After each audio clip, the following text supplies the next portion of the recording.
Je pensais pas prononcer un jour cette phrase. Bon allez, faut que je me lance. Je sais pas si vous avez remarqué, mais il n'y a jamais de filles grosses dans les animés. Le Japon est un pays connu pour avoir une culture de la maigreur et un taux d'obésité très bas, mais on devrait quand même en trouver un petit peu. C'est d'ailleurs le cas pour les personnages masculins, c'est assez facile d'en trouver de têtes comme ça, Choji dans Naruto, Tokita dans Paprika, Andu dans Prison School, Porco Rosso, il y a même Haruyuki dans Axel World qui est le personnage principal. Par contre, des personnages féminins avec du poids, c'est plus compliqué d'en trouver, alors qu'a priori elles ne devraient pas être moins nombreuses. Avant de continuer, mettons plusieurs choses au clair. Je vais parler de personnages gros à partir du moment où ils sont en surpoids selon leur IMC, indice de masse corporelle. Je traite ce sujet car je le trouve original et que c'est intéressant de voir les différences entre notre point de vue et celui des japonais. Je précise que je ne suis pas spécialement fétichiste des rondeurs, mais que ça ne me repousse pas non plus.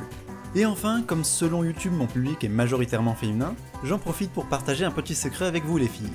Nous, les mecs, on s'en fout de votre poids. Alors surtout ne vous prenez pas la tête avec ça et acceptez-vous comme vous êtes à partir du moment où votre santé n'est pas menacée.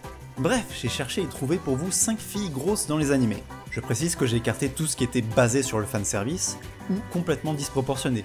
Parce que je suis désolé, mais cette tête c'est pas celle d'une personne, c'est celle d'une mascotte de parc d'attractions. Et j'ai sélectionné des personnages avec un minimum d'importance, alors venez pas me dire que j'ai oublié la figurante numéro 6 qui apparaît uniquement dans le fond du paysage à 17 minutes et 31 secondes dans l'épisode hors série jamais sorti en France de Trucmuche no Densetsu. Bref, numéro 1, Sakurai Ryoko dans Amagami SS. Je sais ce que vous allez me dire, Angry Wife tu te fous de notre gueule, elle est pas grosse du tout. D'ailleurs si on regarde son IMC, elle est considérée comme ayant un poids normal. Vous oubliez qu'il s'agit d'un personnage japonais. En effet, si l'IMC est un indice universel, les tranches indiquant le type de poids est calibré pour une population occidentale. La Japan Society for the Study of Obesity considère notamment qu'un japonais est obèse à partir d'un IMC de 25. Au-delà de ça, il suffit de la regarder pour voir qu'elle a quelque chose de différent. C'est difficile à exprimer, mais en gros c'est celle qui ressemble le plus à une fille de la vraie vie. Et du coup, elle ressort par rapport aux autres personnages féminins, alors même que sa personnalité est plutôt générique. Numéro 2, Satsuki Yotsuba dans Negima. Voilà un personnage qui démarre mal parce que la première image qu'on voit d'elle ressemble à ce genre de photo de classe ratée qu'on ne veut surtout pas montrer à quelqu'un. Elle aurait pu finir comme figurante, mais l'auteur a pris le temps de la développer un minimum et de la rendre mignonne, si bien que son poids n'est plus la principale chose qui la définit. Du moins c'est ce que j'aurais pu dire si elle n'avait pas un rapport à la nourriture qui était constamment rappelé. Oui, on a compris, elle fait bien la cuisine et aime bien manger, pas obligé d'aller jusqu'à en faire son style de combat.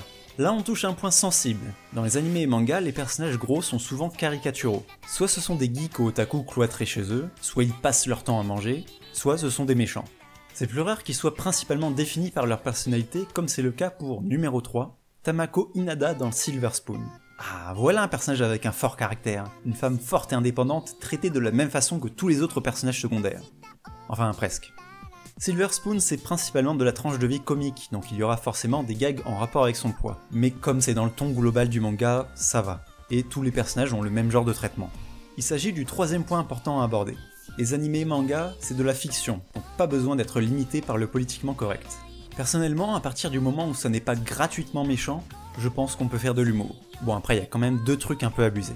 Le premier c'est son nom, Tamako, qui ressemble à Tamago, qui signifie œuf en japonais, parce qu'elle ressemble à un œuf. Moi non plus je trouve pas ça drôle. Et la deuxième c'est que Tamako a la capacité de rapidement changer de poids, genre du jour au lendemain. Du coup on a forcément droit au coup de la scène du mec qui la reconnaît pas et la trouve trop bonne avant de se rendre compte qu'il s'agit d'elle.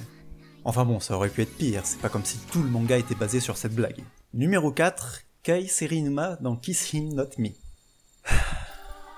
J'ai plusieurs gros problèmes avec cet animé. Le speech de base, c'est exactement ce dont je viens de parler.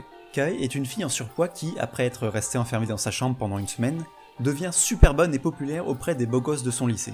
Et oui, toute l'histoire est basée sur cette blague. Et accessoirement sur le fait qu'elle soit une otaku fan de yaoi. Alors on pourrait se dire, ça va, c'est une comédie, puis si t'aimes pas t'as qu'à pas regarder. Sauf que Kai n'a pas juste maigri pendant sa semaine de jeûne. Apparemment, perdre du poids a eu le même effet qu'une opération de chirurgie esthétique, parce que ses yeux ont grandi, ses sourcils sont plus prononcés, ses lèvres sont devenues pulpeuses, ses cheveux ont changé de couleur et sa voix a changé. Même la voix avec laquelle elle pense a changé. Je sais pas qui a décidé de faire ce choix, mais ça veut dire qu'au moment du doublage, il y a quelqu'un qui a dit à la seiyuu de Kai de faire une voix de grosse. Ah, et elle a perdu ses lunettes parce que c'est bien connu que perdre du poids améliore la vue. Je sais que c'est du second degré et que c'est pas censé être réaliste, mais vous vous rendez compte du message que ça transmet aux filles qui regardent ça? Hé les filles, vous voulez plaire aux garçons? Arrêtez d'être grosses et vous pourrez instantanément vous taper tous les mecs que vous voulez. D'ailleurs, parlons-en des mecs dans cet animé. Qu'on soit clair, sur les 4 prétendants de Kae, ces 3-là sont des gros branleurs. Ils se foutaient carrément d'elle avant son changement, et depuis ils sont complètement tombés amoureux. Enfin amoureux. Disons plutôt qu'ils ont envie de se la taper, parce que c'est uniquement son nouveau physique qui les intéresse. Il n'y a que Mutsumi qui sauve le coup parce qu'il appréciait Kae avant qu'elle maigrisse. Mais du coup, l'histoire n'a plus aucun intérêt. Bah parce qu'à part Mutsumi, je vois pas qui elle peut choisir et... Attends une minute, cet ending.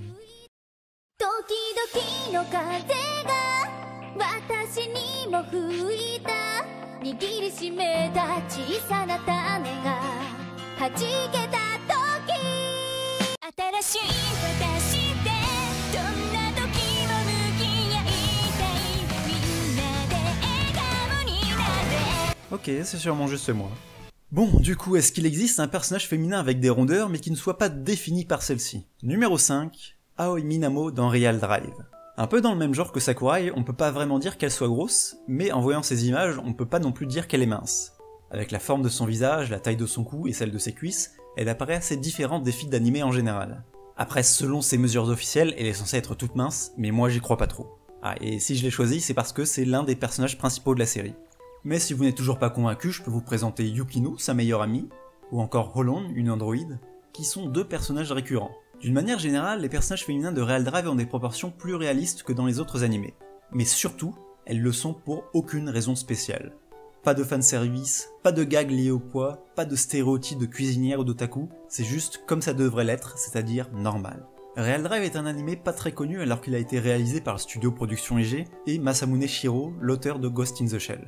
Son manque de popularité vient principalement d'une intrigue pas toujours très intéressante et qui a du mal à trouver son rythme, mais aussi en partie de son chara-design qui a déplu. Au final, on trouve si peu de filles grosses dans les mangas et animés pour des raisons culturelles, mais aussi à cause d'une forme de sexisme latent. En effet, les personnages masculins gros ne sont pas rares du tout, tandis que les personnages féminins le sont, parce que vous comprenez, une fille ça doit faire plus attention à son physique, parce qu'à part ça elle a pas grand chose, hein, il faut bien que ça plaise au grand public.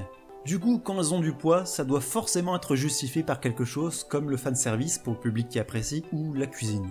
Je ne dis pas qu'on doit absolument inclure des personnages en surpoids dans les histoires, je dis juste que lorsqu'il y en a, ça doit être normal et non pas pour caractériser ces personnages.